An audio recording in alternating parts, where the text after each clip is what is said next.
अब भरत भाई ने आखिर में मुझे पूछा कि श्वेतांग जी, जो ये मैंने पैसा इन्वेस्ट किया है करीब करीब 2.70 करोड़ रुपीस, तो मुझे रिटर्न क्या मिलेगा वो तो बताओ।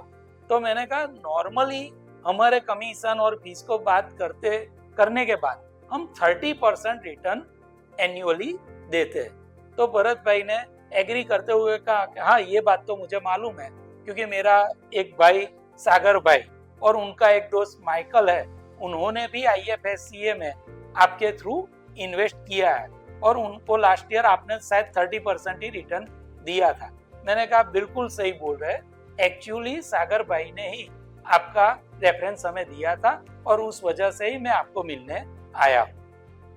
अब भरत भाई बोले ओके, तो 30% के हिसाब से अगर मैंने 2.70 करोड़ रुपीस इन्वेस्ट किए तो मुझे भी करीबन 81 लाख रुपया मिलेगा। मैंने कहा नहीं, थोड़ी क्लैरिटी यहाँ जरूरी है। हम कमाएंगे तो आपके लिए 81 लाख रुपये, लेकिन after all taxes and everything आपको मिलेगा 42 लाख रुपया। तो अब वो थोड़ा गुस्सा हो गए। उन्होंने कहा कि भाई सागर भाई और माइकल भाई को तो आपने 81 लाख रुपया दिया है, तो मुझे क्यों 42 लाख रुपए?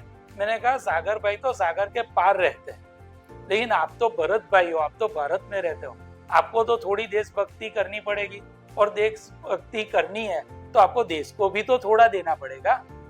भाई कुछ तो मैं दे दूं, लेकिन यहाँ तो आप ऑलमोस्ट आधा मांग रहे हो, तो मुझे इसमें कोई इंटरेस्ट नहीं है। आप मुझे वो 2 चेक वापस दे दीजिए, मेरा जो चल रहा है उसी में मैं खुश हूँ। और रही बात देशभक्ति की, अब 15 अगस्त को मुझे बुला लीजिए, हम दोनों मिलकर सेलिब्रेट करेंगे।